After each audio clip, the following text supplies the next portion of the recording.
let's just go back a little bit then. I know we've had a kind of couple of conversations when we're on the bike, chatted to your brother a little bit as well. It's, it was so nice to have that connection over them 3 days.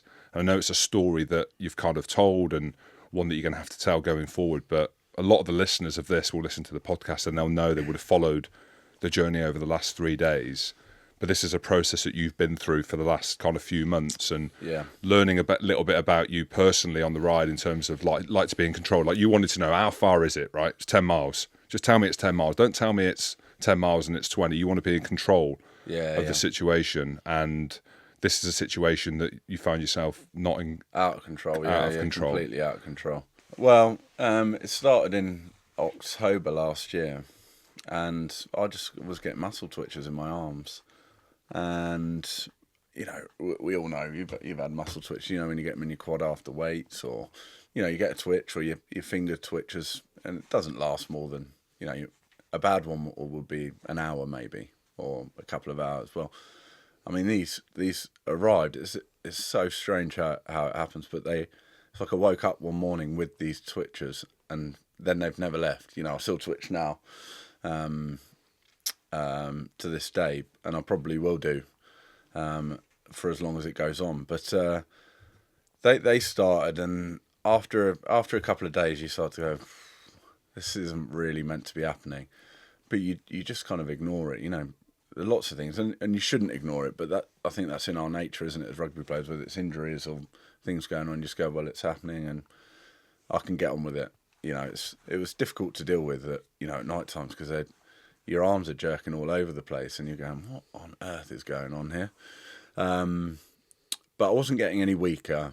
My grip strength was fine at that Still point. Still training, yeah. No problems there. Didn't say anything to anyone. My wife knew, obviously, but that was it. Just kept it completely to myself. And then after about, this went on for another 2 months, they were still there. Day in, day out, 24/7. My wife was even saying, that it's happening in your sleep as well, because I didn't know whether while I was sleeping if they switched off or not. So she was going, look, they're happening in your sleep as well. So it was 24/7.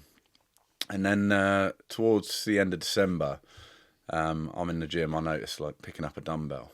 I can't, and it wasn't a heavy dumbbell, but my wrist wasn't strong enough to, pick it up and put it on my lap ready to do some weights. So again, stupidly just went, it'll be all right. It's not that bad. Once I get it up there and I lift it, it's not actually that weak. You start coming up with little excuses. But along those 2 months, I know Tom and Ben Youngs unfortunately lost their cousin Jake to MND. And, me and Fraser knew Jake, and Fraser's known throughout as well, actually. I was speaking to him a lot, and the first thought of MND came when we were talking about it. He said, we spoke to Jake, and he said one of his first symptoms was muscle twitches, just constant muscle twitches, so in his arms as well. So you're going, I've got constant muscle twitches. I know Jake said that. So we're kind of toying with the idea that it could be serious, but almost looking for signs that it wasn't as well. So it was a horrible position to be in, because you were worried sick, but you also didn't want to let anyone know, because you felt if you let someone know, then it became more real. Whereas if I kept it to myself, or my wife or Fraser, I had control of it. Like you're saying, I had control of it, and I could kind of lead this normal life. But actually, I realised, my arm was starting to get weaker and weaker. So in the end, it got to January, my arm became fairly weak. But I was sent to a neurologist, spoke to the club doctor, Karen, who's been amazing, Owen Power as well. They were straight on it. Sent me to see a neurologist, and I went to see him. And again, stupidly, but this is just what happened, is I saw him. We did some blood tests. We looked at my neck to see if there's a pinched nerve. We looked at my shoulder to see if there were pinched nerves. Anything basically to try and rule out the worst case scenario. But nothing showed up. Shoulder was clear, neck was clear, bloods were clear, and he did some basic strength tests on me. But I was stronger than your average person, so I could kind of mask it a little bit. And he was doing these tests, and well, you're strong. I had to push him away, and a little bit like the HIA shoulder test, trying to push your shoulders out, no problem.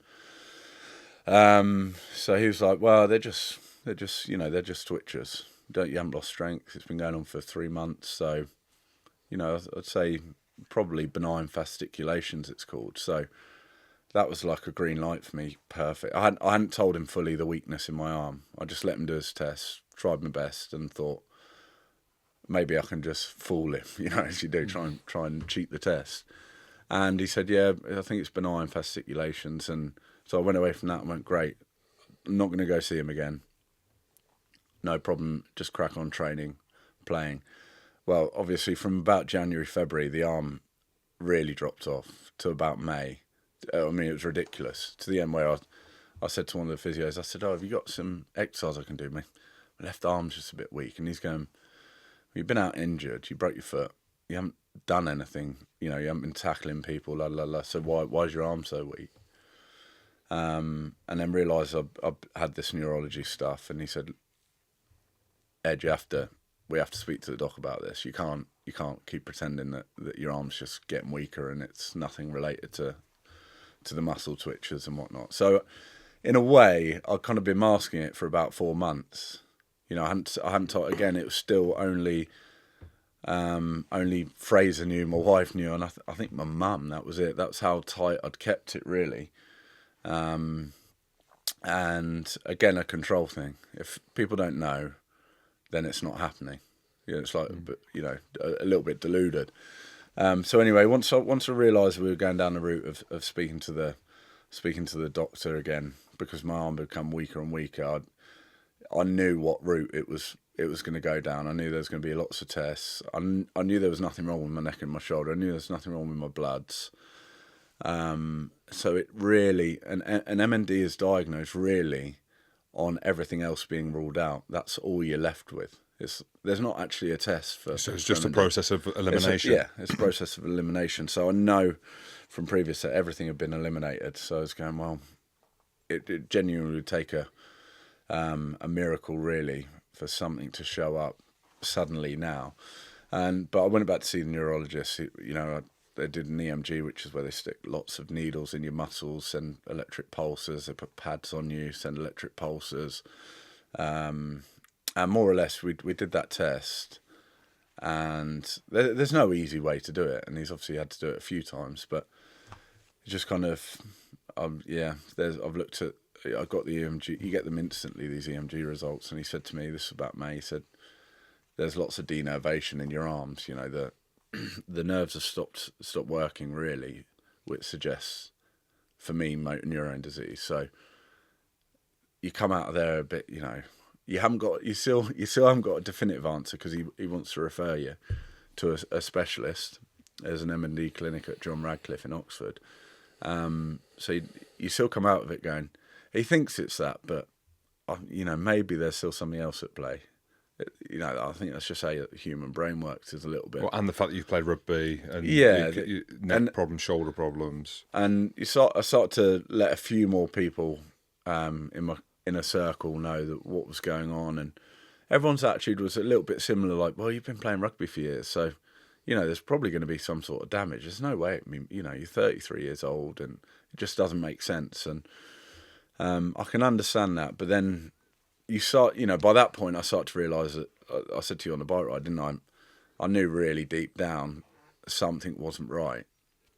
And you do, when you're playing rugby, you get a good feel for your body, don't you? Knocks, niggles, whether something's serious enough to keep you out, or whether you're able to train and play on it, you start to get a good feel for your body. So by that point, I was kind of in that, something's not right. My arm was just, I lost dexterity in my hand, I mean, it's really slow now, but at that point I realised like my reactions to try and catch things completely skew with. So I just basically waited to be referred to this MND clinic in Oxford, and it's like purgatory really, that space. I kind of didn't want to, I said to my mum at the time, I remember saying, well, he thinks it's that, so is there any point in going to see someone else? I might as well, if it's going to be that, it's going to be that, and I might as well just get on with things rather than going for more tests and seeing another specialist, because the reality of it is it's extremely dark, isn't it?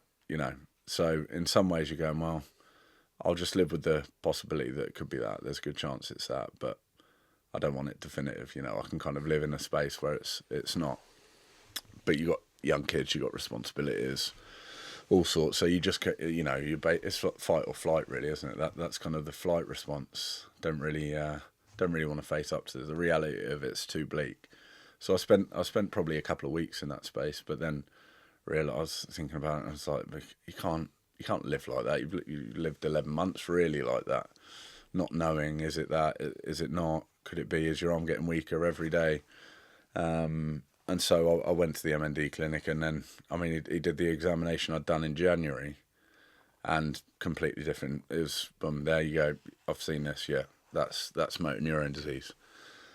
And that's from January to, well, when did I have it? June, I think it was. Was it June? No, sorry, July. January to July, the difference in, you know, how I presented. I was able to fool the neurologist at the time. I'm not proud of, but that's just what you do. Sometimes as a human being, you don't want to face that reality. So I was able to do that in January. By the time he saw me in July, it was like a different animal. It was so obvious to him. He didn't need to do anything else other than that examination. He sat down and said, "You've got ALS, you've got MND." So I'd prepared myself for that leading up to the appointment. Obviously, I'd had I think it is motor neurone disease from Geraint Fuller.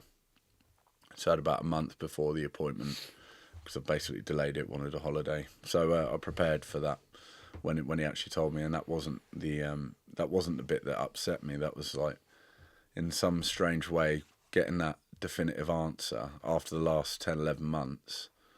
Well, it actually put you a little bit at peace, really, because you thought, right, I know it's that now. That's what it is. And in some way, that was a bit of an easier place to live than, oh, you know, is it that? Is it not? What's going to happen? You know, I don't know. I don't have enough information here, which sounds bizarre. So that was the whole process. But one thing I didn't touch on that I now look back is, during that 10 months, I would, like, in and around the house, because my arm was getting weaker, I knew my arm was getting weaker. I've got like hand grips everywhere. Do you know what I mean? You know, like the weightlifters' hand grips. The old school metal things. Yeah. I've got them around the house, so I'm like testing that every 10 minutes. Yeah. I'm doing press ups in the lounge, going like, am I stronger today? Am I weaker today? Does it feel any different? That was exhausting for my wife, but any chance I get, I'd be like pushing my arm against something, and that was hell. That was honestly hell. Because that mental battle, like, is it, isn't it? Yeah.